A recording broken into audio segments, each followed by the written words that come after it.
स्वागत है दोस्तों आज इस नई वीडियो में। आज हम बात करने हैं कक्षा 12 इतिहास के मोस्ट इम्पोर्टेंट क्वेश्चन 2022 के लिए।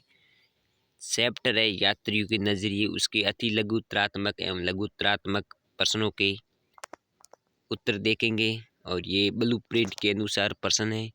अगर आप इस चैनल पे पहली बार हो तो चैनल को सब्सक्राइब करें, लाइक करें और कमेंट करके बताएं कि ये वीडियो कैसे लगा और बेल आइकन दबाएं ताकि हर वीडियो की नोटिफिकेशन मिलती रहे।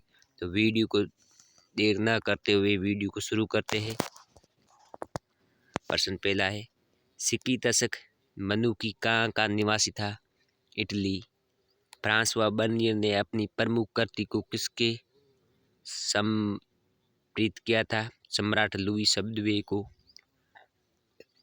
अल बिरूनी किसके साथ गजनी आया? महमूद गजनवी के साथ। खवारिज्म पर आक्रमण कब हुआ? 1017 ईस्वी में। जोहरी जयो बैप्टिस्ट तेवनियर कहाँ का निवासी था जिसने कम से कम 6 बार भारत की यात्रा की? तो फ्रांस का निवासी था। इब्न बतूता कौन से रास्ते होकर सन 1333 में स्थल मार्ग से सिंध पहुंचा था? तो मध्य एशिया के रास्ते से होकर। इब्न बतूता किस शासक के समय भारत आया? मोहम्मद बिन तुगलक के समय। सती प्रथा को विस्तृत वर्णन के लिए किस विदेशी यात्रा ने सुना? फ्रांसवा बर्नियर ने। मोहम्मद बिन तुगलक द्वारा किस विदेशी यात्री को दिल्ली का काजी नियुक्त किया गया? इब्न बतूता को। इब्न बतूता के सुरता लेखों को लिखने के लिए किसे नियुक्त किया गया था? इब्न जुजाई को। इब्न बतूता दिल्ली के अलावा किस स्थान पर भी काजी पद पर रहा? मालदीव पर। मोहम्मद बिन तुगलक ने 1342 ईस्वी में किस विदेशी यात्रा को मंगोल शासक के पास सुल्तान के दूत के रूप में चीन जाने का आदेश दिया? इब्न बतूता को। चीन के विषय में किस विदेशी यात्री के वृत्तांत की तुलना मार्को पोलो के वृत्तांत से की जाती है? Ibn Battuta. कौन सा विदेशी यात्री भारत में जो कुछ देखता था उसकी तुलना यूरोप से करता था? Francois Bernier. इब्न बतूता के अनुसार दिल्ली शहर के दरवाजे कितने हैं? इनमें से सबसे विशाल दरवाज़ा कौन सा है? 28 दरवाज़ा है। इसमें विशाल दरवाज़ा है बदायूं दरवाज़ा। फ्रांसवा बर्नियर कौन था? फ्रांस का रहने वाला फ्रांसवा बर्नियर एक सिक्की तशक राजनीतिक, दार्शनिक तथा इतिहासकार था। कौन सा विदेशी यात्री विशेष रूप से भारत की व्यापारिक स्थितियों से प्रभावित था और उसने भारत की तुलना ईरान और ऑटोमन साम्राज्य से की? तो था जोहरी जयो बैप्टिस्ट तेवनियर। बर्नियर के अनुसार उपमहाद्वीप में किसानों को किन किन समस्याओं से जूझना पड़ता था? तो इसका आंसर है उपजाऊ कृषि क्षेत्र बहुत ही सीमित थे। अधिकांश भूमि बंजर तथा रेतीली थी। कृषि योग्य भूमि का एक बड़ा भाग श्रमिकों के अभाव में कृषि विहीन रह जाता है। गरीब लोग अपने लालची स्वामित्व की मांगों को पूरा करने में असमर्थ हो जाते हैं, तो उन्हें जीविका के साधनों के साथ साथ अपने बच्चों से भी हाथ धोना पड़ता है। उनके बच्चों को दास बना लिया जाता है। इब्न बतूता एक हठीला यात्री था, वह क्या करे? इब्न बतूता एक हठीला यात्री था जिसने उत्तर पश्चिमी अफ्रीका में अपने निवास स्थान मोरक्को वापस जाने से पूर्व कई वर्ष उत्तरी अफ्रीका, पश्चिमी एशिया, मध्य एशिया के कुछ भाग, भारतीय उपमहाद्वीप तथा चीन की यात्रा की थी। इब्न बतूता शहरों के संबंध में जो लिखा उस पर प्रकाश डाली। दिल्ली। इब्न बतूता दिल्ली को भारत में सबसे बड़ा शहर बताता है। दौलताबाद महाराष्ट्र में है। इब्न बतूता के अनुसार इसमें पुरुष और महिला गायकों के लिए ताराबाद नामक बाजार भी था। Travels in the Mughal empire ग्रंथ के रचयिता कौन थे? बर्नियर थे। किताब उल हिंद के लेखक कौन था और ये किस भाषा में लिखी गई थी? इस किताब उल हिंद के लेखक थे अल बिरूनी और ये अरबी भाषा में लिखी गई थी। शरिया का अर्थ क्या है? इस्लामी कानून। इब्न बतूता के अनुसार भारत के 2 बड़े शहर कौन से हैं? दिल्ली और दौलताबाद। इब्न बतूता कहाँ का निवासी था? मोरक्को के तंजीर नामक नगर का। ख्वारिज़्म कहाँ स्थित है? उज़्बेकिस्तान। इब्न बतूता ने किन 2 ऐसी वनस्पति उपजों का वर्णन किया? नारियल तथा पान का। बर्नियर ने मुगल काली नगरों को क्या कहा? श्रीनगर। बर्नियर ने मुगल काली नगरों को श्रीनगर क्यों कहा? ये नगर राजकीय शिविर पर निर्भर थे।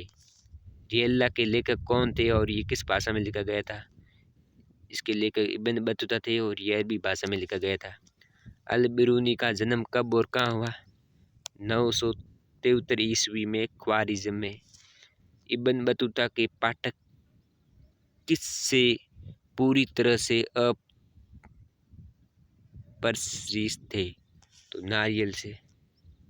इब्न बतूता भारत की कौन सी प्रणाली की कार्य कुशलता देखकर आश्चर्यचकित हो गया था? तो डाक प्रणाली। 15वीं सदी में भारत की यात्रा करने वाले फारस के दूत का क्या नाम है? अब्दुल रज़ाक। कालीकट बंदरगाह पर बसे हुए लोगों को विचित्र देश कौन से यात्री ने बताया? अब्दुल रज़ाक ने। अल बिरूनी द्वारा 2 ग्रंथों का संस्कृत में अनुवाद किया। उसका नाम है पंचली का व्याकरण और यूक्लिड के कार्य ग्रंथों में। फ्रांसवा बर्नियर भारत में कितने वर्ष रहा? सन 1956 से 1968 तक भारत में, यानी 12 वर्ष तक रहा। Travellers in the Mughal empire Bernier द्वारा रचित किन विशेषताओं के लिए विख्यात है? गहन चिंतन, गहन प्रेक्षण, आलोचनात्मक अंतर्दृष्टि। ताराबाद क्या है? दौलताबाद में पुरुष तथा महिला गायकों के लिए बाजार होता था जिसे ताराबाद कहते हैं। कृषकों को इतना निचोड़ा जाता है कि खाली स्थान पेट भरने, खाली स्थान सूखी रोटी, खाली स्थान बस्ती। ये कथन किसने कहा? तो ये कथन पेलसरट नामक एक 10 यात्री ने कहा था। पेलसरट कौन था? पेलसरट एक 10 यात्री था जिन्होंने 17वीं शताब्दी में भारत की यात्रा की थी। दुआर्ते बारबोसा कौन था? दुआर्ते बारबोसा एक प्रसिद्ध यूरोपीय लेखक था जिसने दक्षिण भारत में व्यापार और समाज का एक विस्तृत विवरण लिखा। बर्नियर के अनुसार पश्चिमी भारत में व्यापारियों के समूह को क्या कहते हैं? महाजन तथा उनके मुखिया सेठ कहलाते हैं।